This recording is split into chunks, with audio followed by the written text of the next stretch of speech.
Et si je te disais que le mariage peut détruire ta destinée spirituelle si tu ne comprends pas une chose essentielle?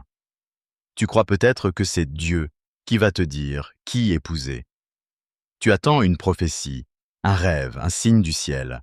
Mais écoute bien, Dieu ne choisira jamais ton conjoint à ta place.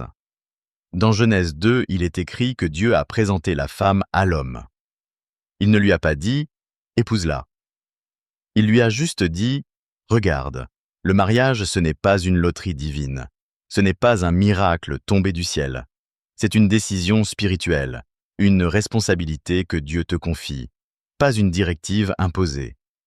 Et si tu choisis mal, tu risques de perdre ton nom, ton autorité, ta paix, ta mission. Tu peux même ouvrir une porte spirituelle que tu ne pourras plus refermer. Tu veux un mariage béni? Alors écoute bien ce qui va suivre, car on va briser les fausses croyances qui détruisent des destinées entières, même dans l'Église.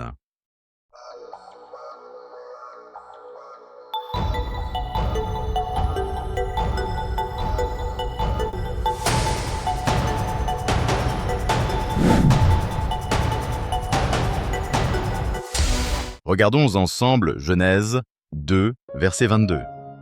Il est écrit « Et l'Éternel Dieu forma une femme de la côte qu'il avait prise de l'homme, et il l'amena vers l'homme. C'est Dieu qui l'a façonné. Dieu a conçu ce produit. Il lui a donné des parties uniques, parfaitement compatibles avec lui. Utilisez votre imagination. C'est parti, écoutez. Il est écrit « Dieu l'a façonné ». Tu n'as pas besoin de prendre des hormones pour avoir une poitrine. Dieu façonne. Tu n'as pas besoin de pilules spéciales pour développer ton buste. Dieu façonne. Tu n'as pas besoin d'implants en silicone. Oh oui, je sais bien ce que c'est. Dieu façonne. Dieu façonne. Mais regardez bien ce verset. Dieu n'a pas dit à Adam de l'épouser. Il est écrit qu'il l'a amené à l'homme. Le mot hébreu utilisé ici signifie présenter, exposer. Il l'a simplement exposé, présenté. Il a dit « regarde ça ». Et maintenant, lisez bien ce qui suit. Et l'homme dit « en d'autres mots, Dieu ne dit rien à ce moment-là. Il a juste montré la femme à l'homme. Parce que Dieu ne choisira jamais ton conjoint. Ne crois personne qui vient te dire « j'ai fait un rêve cette nuit. Le Saint-Esprit m'a dit que tu devais être mon mari. » C'est un mensonge qui vient tout droit de l'enfer. Ou encore, « j'ai eu une révélation. Tu es censé être ma femme. Le Seigneur m'a dit que si la femme entre en robe verte, c'est elle. » Non, ça, c'est le diable qui te donne du vert. Dieu ne choisira pas ton conjoint. S'il le faisait, il violerait ton libre arbitre. Il l'a simplement présenté. Et c'est l'homme qui s'est mis à parler. Écoutons ce qu'il dit. « Voici cette fois celle qui est os de mes os. » L'homme parle maintenant. Il commence à s'exclamer. « Oh, elle est belle. Elle a de hautes pommettes, de larges hanches. » Il parle littéralement de ses os. Il dit ensuite « chair de ma chair. On l'appellera femme. » Il lui donne un nom, femme, womb man en anglais, c'est-à-dire l'homme avec un utérus. Vous savez, en hébreu, nommer quelque chose signifie en prendre possession. C'est une notion très importante. Écrivez cela. Quand tu nommes quelque chose, cela devient tien. Quand j'étais à la fac, dans mon cours d'hébreu, on nous a enseigné que dans la Bible, Dieu nomme les choses. D'ailleurs, si tu veux prendre autorité sur un démon, tu dois connaître son nom. C'est pour cela que les démons refusent souvent de dire leur nom. Il existe une loi spirituelle. Ce que tu peux nommer, tu peux le dominer. Un jour, Jésus se trouvait dans un cimetière.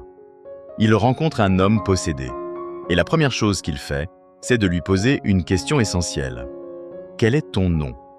Parce qu'une fois que j'ai ton nom, je t'ai. Dès qu'il a eu son nom, Christ savait à qui il avait affaire. Il lui a dit « Sors ». Et le démon est parti. Mais écoutez bien ce qu'il s'est passé ensuite. Le démon a dit « Ok, on sait qu'on doit partir. Mais est-ce qu'on peut aller dans les cochons? Pourquoi est-ce que tout cela est si important? Écoutez-moi bien, c'est parce que quand tu te maries, tu perds ton nom. Celui dont tu portes le nom devient responsable de toi. Et donc, quand une femme mariée garde un nom composé, un nom avec un tiret, cela signifie qu'elle ne s'est pas complètement soumise au mariage. C'est pour cela que, psychologiquement, l'homme aura toujours un conflit intérieur. Il saura qu'elle ne lui appartient pas pleinement. Faites attention à ces noms composés. Ils veulent dire « je ne suis pas complètement soumise à toi », ce qui signifie « tu n'es pas entièrement responsable de moi ». Quel est le nom de famille de l'épouse du président Clinton? Réfléchissez. Hillary Rodham Clinton. Elle ne l'a jamais abandonné. Et je me demande si ce n'est pas une des raisons pour lesquelles cet homme a eu tant de difficultés avec d'autres femmes. Ne blâmez pas toujours l'homme. Il lutte peut-être contre des problèmes psychologiques, voire spirituels. Il sent quelque part « tu n'as jamais quitté ton père ». Pourquoi êtes-vous si silencieux? C'est un problème spirituel. Adam dit « tu seras appelée femme ». Mais ce n'est pas tout. Plus tard, il la renomma « tu t'appelleras Ève ».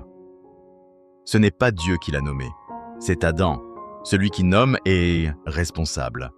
Et c'est pour cela que le verset suivant dit « c'est pourquoi l'homme quittera son père et sa mère et s'attachera à sa femme ».